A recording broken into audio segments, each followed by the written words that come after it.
Hello दोस्तों, welcome to A plus academy the class of concept. मैं अखिलेश कुमार अपने video को आगे बढ़ाता हूं। ठीक है दोस्तों, और आज के इस वीडियो में मैं बहुपद का अगला टर्न बताऊंगा आपको। जैसा कि हम लोग पिछले बहुपद में बहुत ही बेहतरीन कंसेप्ट के साथ समझ चुके थे कि बहुपद क्या होता है और किस शर्त में वो बहुपद नहीं कहलाएगा। एकदम आराम से अब आप किसी भी समीकरण को देख के ये बता पाएंगे कि वो बहुपद है कि नहीं है। ठीक है दोस्तों, जैसा कि मुझे बच्चों ने कमेंट किया, बहुत अच्छा लगा उनको वीडियो। चलिए ठीक है, अच्छी बात है, और ज्यादा से ज्यादा लोगों के पास शेयर करिए दोस्तों। ठीक है, अब आज की वीडियो में हम लोग पढ़ेंगे बहुपद के प्रकार। क्या पढ़ेंगे दोस्तों? बहुपद के प्रकार। ठीक है, अब बहुपद के प्रकार, मैंने आपको बहुपद के बारे में बता रखा था, अब पढ़ेंगे बहुपद के प्रकार। तो बहुपद का प्रकार देखिए दोस्तों, दो प्रकार से होता है। बहुपद जो होता है वो दो प्रकार का होता है। पहला पदों के आधार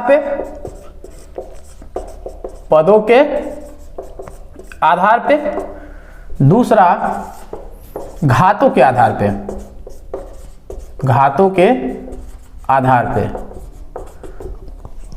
ठीक है दोस्तों, पदों के आधार पे ये बहुत आसान टॉपिक है, इसमें कुछ है नहीं, आपको सिर्फ पता करना है कि बहुपद कैसा बहुपद है। ठीक है, अगर हम पद की बात करें तो जैसे उदाहरण में देख लेते हैं।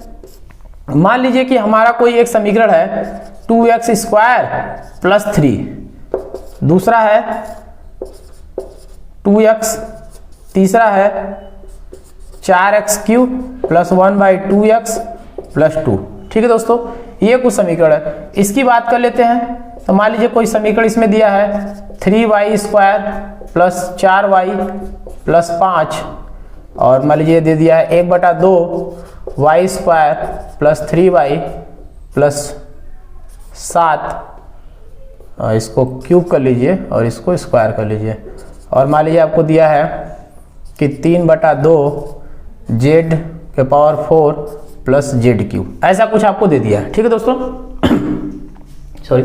अब कह रहा है कि बताइए पदों के आधार पे और घातों के आधार पे, तो हम इसमें भी पदों के आधार पे बता सकते हैं, इसको भी पदों के आधार बता सकते हैं, इसमें भी घातों के आधार बता सकते हैं, इसमें भी घातों के आधार बता सकते हैं। ठीक है दोस्तों, तो देखिए होता क्या है, पदों के आधार पे जो बहुपद होते हैं वो कैसे होते हैं? एक पदी बहुपद,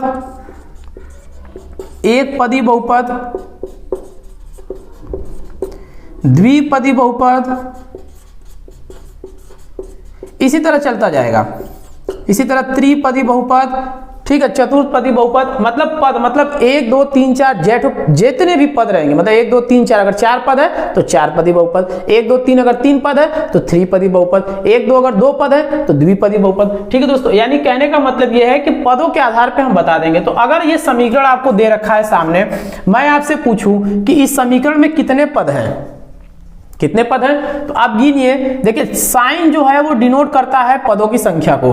तो एक पद, अब बीच में चिन्ह आ गया, चिन्ह के बाद जो आएगा वो दूसरा पद कहलाएगा। मतलब इसमें कितने पद है? 2 पद है। अब अगर ये 2 पद है तो ये कौन सा बहुपद हो गया? द्विपदीय बहुपद। कौन सा बहुपद हो गया? द्विपदीय बहुपद। ठीक, इसकी बात करते हैं तो देखिए इसमें कितने पद है? मात्र एक पद है। इसका मतलब ये कैसा बहुपद हो गया? एक पदी बहुपद। ठीक है दोस्तों, इसकी बात करते हैं तो देखिए इसमें 1 2 और 3, ध्यान दीजिएगा यहाँ पे 1/2 है। अगर x बटे में रहता तो बहुपद नहीं कहलाता। मैं कल बता चुका हूं आपको, अगर आप लोगों ने वीडियो नहीं देखा है तो प्लीज जाकर के उसको देखिएगा। यानी कि 1 2 और 3, यानी ये 3 पद हैं, तो ये कैसा बहुपद हो गया? त्रिपदी बहुपद। ठीक है दोस्तों, क्लियर? तो बहुपद के आधार पे कुछ करना नहीं है, सिर्फ आपको चिन्ह जैसे ही बदलता है बहुपदों की संख्या बदल जाएगी। मतलब 1 2 3 इस तरह से, तो बहुपद के आधार पे बता देंगे आराम से। अब बात करते हैं घातों के आधार पे बहुपद। तो घातों के आधार का मतलब है कि कोई भी अगर बहुपद समीकरण है आपके पास, तो उसमें किसी भी चर पर जो मैक्सिमम घात होगा, मैक्सिमम मतलब समझो जो हाईएस्ट घात होगा, वही उस समीकरण का क्या कहलाएगा? घात कहलाएगा, और उसी के आधार पे उस समीकरण उसका बहुपद कहलाएगा। देखिए ये समीकरण आपको दिया है, इसमें चर क्या है? y है ना, और इस y पे कितना घात है? 1। इस y पे कितना घात है? 2। तो मैक्सिमम घात कौन सा है? 1 की 2? 2 है। अब 2 अगर मैक्सिमम घात है, इसका मतलब कि यह जो समीकरण है ये कैसा है, द्विघातीय। कैसा दोस्तों, द्विघाती। मतलब ये जो बहुपद हुआ वो कैसा बहुपद हुआ, द्विघातीय बहुपद। ध्यान रखिएगा, यहाँ पे द्विपदी, यहाँ पे द्विघाती बहुपद। देखिए पद, अगर पद की बात करें तो इसमें पद कितने हैं, 1 2 3। अगर पद के आधार पर पूछेगा तो ये क्या हो जाएगा, त्रिपदीय बहुपद। लेकिन यहाँ पे घात के आधार पे बताना है, इसलिए सबसे हाईएस्ट घात क्या है, 2। इसका मतलब ये क्या हो गया, द्विघातीय बहुपद। ठीक, आगे बात करते हैं, इसमें बात करते हैं पद के आधार पे 1 2 3, ये भी त्रिपदीय बहुपद, लेकिन घात के आधार पे मैक्सिमम घात। देखिए वहां पे y की घात क्या है, 2, यहां पे y का घात कितना, 3। इसका मतलब ये कैसा बहुपद हो गया, त्रिघातीय बहुपद। ठीक है दोस्तों, कैसा बहुपद हो गया, त्रिघातीय बहुपद। अब हम इसकी बात कर लेते हैं, तो ये बहुपद हमारा कैसा है, यहाँ पे देखिए z है, z के पावर 4 है, यहाँ z है, z के पावर कितना है, 3, यानी मैक्सिमम घात क्या है, 4। इसका मतलब ये कैसा हो गया, चतुर्थ घातीय बहुपद। कैसा बहुपद हो गया दोस्तों, चतुर्थ घातीय बहुपद। आई होप कि अब आपको बहुपद के प्रकार क्या हो गए होंगे, क्लियर हो गया होगा कि पदों के आधार पर बहुपद कैसे बताए जाते हैं और घातों के आधार पर बहुपद कैसे बताए जाते हैं। ठीक है दोस्तों, इसके बाद हम लोग अगला पढ़ लेते हैं। तो मैंने आपको बता दिया कि बहुपद क्या होता है, बहुपद के प्रकार कौन कौन से हैं। ठीक है दोस्तों, पदों के आधार पर बहुपद, घातों के आधार पर बहुपद क्या हो गया। ठीक है, एक पदी बहुपद को रैखिक बहुपद भी कहते हैं। एक घाती बहुपद को दोस्तों, जो एक घाती बहुपद होता है, जैसे मान लीजिए यहाँ पे भाई हमने द्विघाती त्रिघाती बताया, एक घाती मान लीजिए यहाँ पे दे दिया आपको 2x + 3। ठीक है, अब ये दे दिया, तो अब ये पदों के आधार पर कितना है, 1 और 2, द्विपदी बहुपद है। पदों के आधार पे तो द्विपदी है, लेकिन घात मैक्सिमम कितना है, एक घाती बहुपद। और इसको एक घाती बहुपद के चाहे इसी को बोलते हैं रैखिक बहुपद। इसी को क्या बोलते हैं दोस्तों, रैखिक बहुपद। यानी एक घातीय बहुपद को ही क्या बोलते हैं, रैखिक बहुपद। क्लियर दोस्तों, चलिए अब बात कर लेते हैं बहुपद का मान। ठीक है दोस्तों, यहीं पे देख लेंगे बहुपद का मान ज्ञात करना। बहुपद का मान ज्ञात करना, बहुपद का मान, कि बहुपद दिया है तो बहुपद का मान कैसे ज्ञात करेंगे। अब मान लीजिए आपको कोई समीकरण, मान लीजिए बहुपद px बराबर, ये बहुपद का साइन होता है लिखने का, px बराबर मान लीजिए दे दिया 2x² + 3x + 2 का मान बताइए बिंदु -2 के लिए। इसके लिए -2 के लिए। ठीक है दोस्तों, कहने का मतलब यह है कि बहुपद का मान बताइए बिंदु -2 के लिए। क्लियर है, अगर आपको ऐसा कुछ दे दिया तो हम क्या करेंगे, ये जो बिंदु होता है ये x, यानी ये जो बहुपद दिख रहा है ना, इस मतलब अगर मान लीजिए जैसे सिंगल बिंदु दिया है -2, अगर आपको 2 बिंदु दे देता -2, -1 के लिए, तो पहले क्या करते हैं, पहले -2 के लिए मान निकालते हैं। पहले किसके लिए निकालते हैं, -2 के लिए, फिर -1 के लिए निकालते हैं। अलग अलग निकालते 2 मान आता है, क्योंकि 2 बिंदु है तो 2 मान आएंगे। ठीक है दोस्तों, अब देखिए तो हमको क्या दिया, -2 पे, तो जहां पे x है हम वहां पे क्या रखेंगे, -2। ठीक है, उसके बाद ये दिया है 2 और यहां पे दिया -2 का स्क्वायर, जहां जहां x है वहां क्या रख देंगे, -2। और यहां पे क्या है, +3x की जगह क्या रखेंगे, -2 अब +2। ध्यान से समझिए दोस्तों, कह रहा है कि बहुपद एक दिया है px बराबर, ये बहुपद दिया है, इसका मान बताइए किस बिंदु के लिए, -2 के लिए। यानी x का मान क्या दे रखा है, -2 के लिए, यानी x की जगह हमने -2 रख दिया, और यहाँ पे जहां जहां x है वहां वहां हमने क्या रख दिया, -2 रख दिया। अब इसको हल कर लेते हैं, तो ये हो जाएगा 2 इंटू, अब ये देखिए -2 का स्क्वायर है, मतलब -2 गुणे -2, तो 2 दूना 4, और माइनस माइनस का क्या हो जाएगा दोस्तों, प्लस, सबको पता है। और उसके बाद फिर अब ये देखिए प्लस माइनस का गुणा हो रहा है ना, प्लस माइनस का माइनस, और 3 दूना का 6, उसके बाद +2, 2 चौका 8 -6 +2।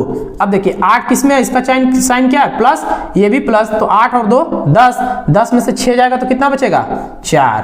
कितना बचेगा दोस्तों, 4। यानी p माइनस 2 यानी बहुपद p माइनस 2, ये जो बहुपद था इसका मान कितना आ गया 4। इसका मतलब इसको बोलना होगा अगर हमको, तो वो तो कैसे बोलेंगे, ऐसे बोलेंगे कि दिए गए बिंदु -2 के लिए, यानी दिए गए, या फिर कह सकते हैं दिए गए बिंदु -2 पर बहुपद का मान क्या प्राप्त होता है, 4 प्राप्त होता है। या दूसरे तरीके से बोल सकते हैं निम्नलिखित दिए गए बहुपद का मान 4 प्राप्त होता है दिए गए बिंदु 2 पर। ठीक, यानी -2 बिंदु के लिए इस बहुपद का मान क्या प्राप्त होता है 4।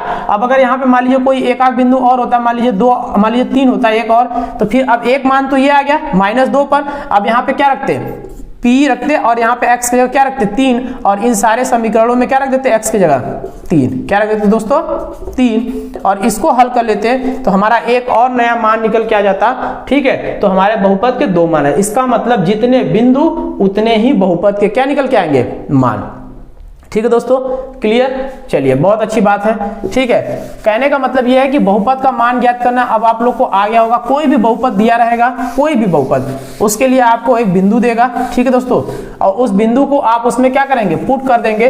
पुट करने के बाद उसका क्या निकालेंगे मान। तो उम्मीद करते हैं कि आज आपको प्रकार और मान ये दोनों ही आपको क्लियर हो गए होंगे। ठीक है दोस्तों, हम लोग इस पे प्रैक्टिस सेट नहीं कर रहे हैं। हम आप जैसे बहुपद अभी हमने पिछला वीडियो बनाया, इसके बाद ये जो अगला वीडियो है, ठीक है, ये सब इसमें सिर्फ और सिर्फ आपको कंसेप्ट समझाया जा रहा है ताकि आप इसको अपने नोट्स पे अवेलेबल कर पाए। और आपको प्रैक्टिस सेट एक अन्य वीडियो में सिर्फ उसमें सवालों का ही प्रैक्टिस सेट है, आप उस वीडियो को देखिए। ठीक है, उसमें आपको आपके सारे अभ्यास के क्वेश्चन मिलेंगे बहुपद के। ठीक है दोस्तों, यहाँ पे इस सब वीडियो में सिर्फ और सिर्फ कंसेप्ट बताया जा रहा है ताकि आप इसको अपने नोट्स पे अवेलेबल कर ले और फिर आप उसको पढ़ के कभी ना भूले। ठीक है दोस्तों, तो प्रकार और मान ज्ञात करना आपको आ गया होगा। हम लोग अगले वीडियो में पढ़ेंगे बहुपद का शून्यक।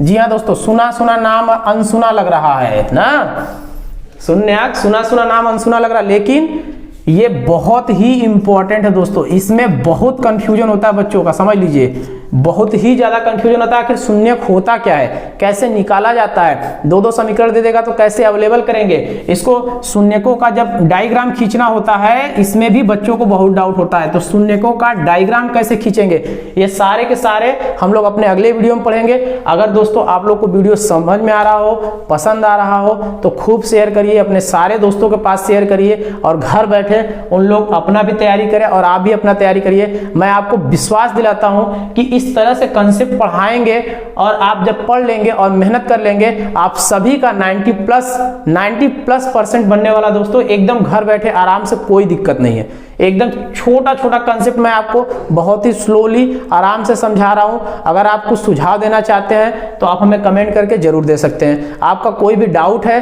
तो आप हमारे व्हाट्सएप ग्रुप से जुड़ करके अपने डाउट्स को क्लियर कर सकते हैं। ठीक है दोस्तों, तो उम्मीद करते हैं कि आपको ये वीडियो पसंद आया होगा। मिलते हैं अगले वीडियो में, तब तक के लिए धन्यवाद।